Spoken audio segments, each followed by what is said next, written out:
Alice was thoroughly puzzled. "Does the boots and shoes?" she repeated in a wondering tone. "Why, what are your shoes done with?" said the Gryphon. "I mean, what makes them so shiny?" Alice looked down at them, and considered a little before she gave her answer. "They're done with blacking, I believe." "Boots and shoes under the sea," the Gryphon went on in a deep voice, "are done with a whiting. Now you know." "And what are they made of?" Alice asked in a tone of great curiosity. "Soles and eels, of course," the Gryphon replied rather impatiently. "Any shrimp could have told you that." "If I'd been the whiting," said Alice, whose thoughts were still running on the song, "I'd have said to the porpoise, 'Keep back, please. We don't want you with us.'" "They were obliged to have him with them," the Mock Turtle said. "No wise fish would go anywhere without a porpoise." "Wouldn't it really?" said Alice in a tone of great surprise. "Of course not," said the Mock Turtle. "Why, if a fish came to me and told me he was going on a journey, I should say, 'With what porpoise?'" "Don't you mean purpose?" said Alice. "I mean what I say," the Mock Turtle replied in an offended tone. And the Gryphon added, "Come, let's hear some of your adventures." "I could tell you my adventures beginning from this morning," said Alice a little timidly, "but it's no use going back to yesterday, because I was a different person then." "Explain all that," said the Mock Turtle. "No, no, the adventures first," said the Gryphon in an impatient tone. "Explanations take such a dreadful time." So Alice began telling them her adventures from the time when she first saw the White Rabbit.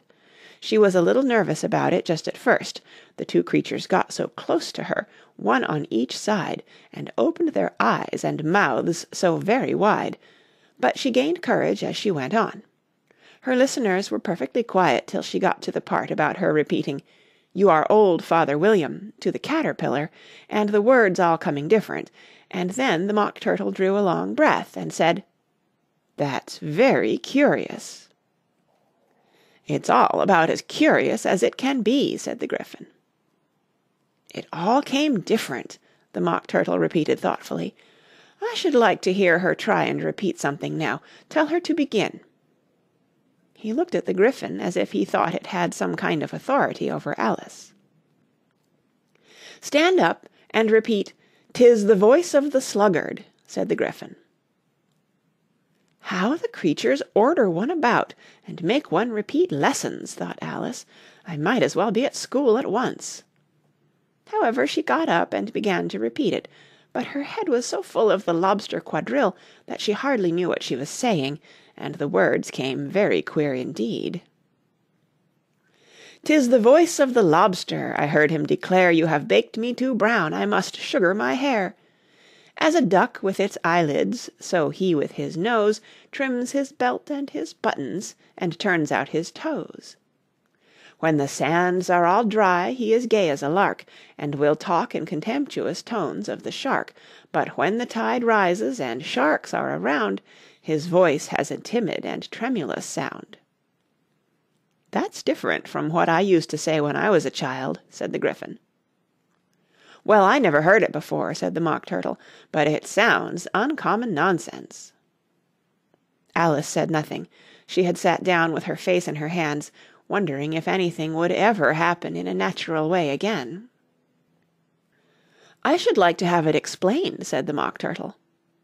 "She can't explain it," said the Gryphon hastily. "Go on with the next verse." "But about his toes," the Mock Turtle persisted.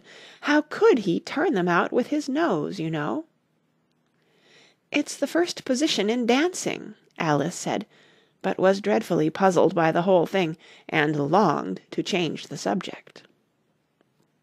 "Go on with the next verse," the Gryphon repeated impatiently. "It begins, 'I passed by his garden.'" Alice did not dare to disobey, though she felt sure it would all come wrong, and she went on in a trembling voice, "I passed by his garden, and marked with one eye How the owl and the panther were sharing a pie. The panther took pie crust and gravy and meat, while the owl had the dish as its share of the treat.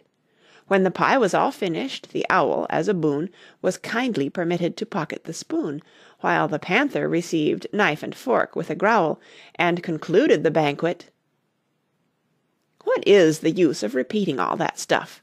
the Mock Turtle interrupted, "if you don't explain it as you go on? It's by far the most confusing thing I ever heard." "Yes, I think you'd better leave off," said the Gryphon, and Alice was only too glad to do so. "Shall we try another figure of the lobster quadrille?" the Gryphon went on, "or would you like the Mock Turtle to sing you a song?"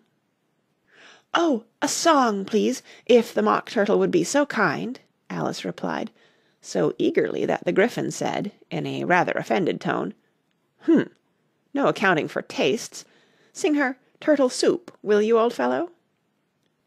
The Mock Turtle sighed deeply, and began, in a voice sometimes choked with sobs, to sing this— "Beautiful soup, so rich and green, waiting in a hot tureen. Who for such dainties would not stoop? Soup of the evening, beautiful soup. Soup of the evening, beautiful soup. Beautiful soup, beautiful soup. Soup of the evening, beautiful, beautiful soup."